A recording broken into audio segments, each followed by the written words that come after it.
In this video, I'm going to show you how to create and send emails in the dashboard. So this is going to help you when you need to send out emails updating your clients. You'll be able to make these emails look really good and then send them out to everyone.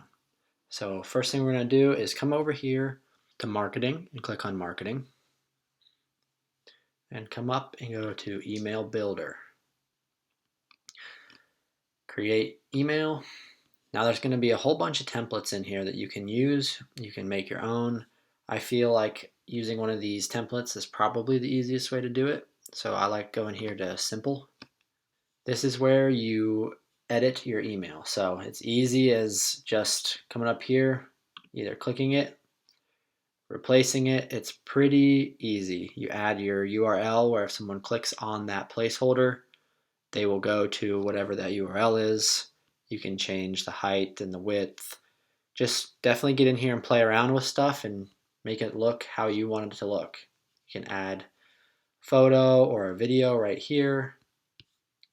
You can put all of your wording here. It's a very simple way to edit your emails. So just click edit.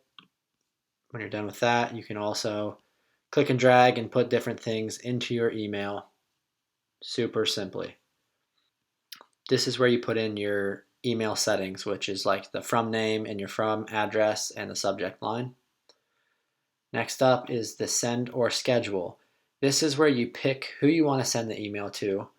And right here you can click all contacts. That'll choose all of your contacts in the dashboard. Or if you've been keeping track of people with tags, you can go into search contacts and pick a tag.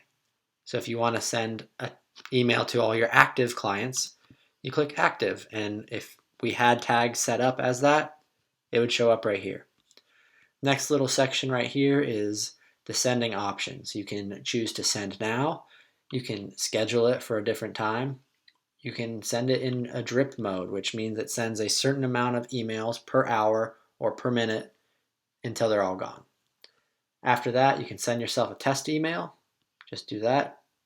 Put in your address, send yourself a test email. Then when you're done, just click the review and send button and you just sent out an email through the dashboard.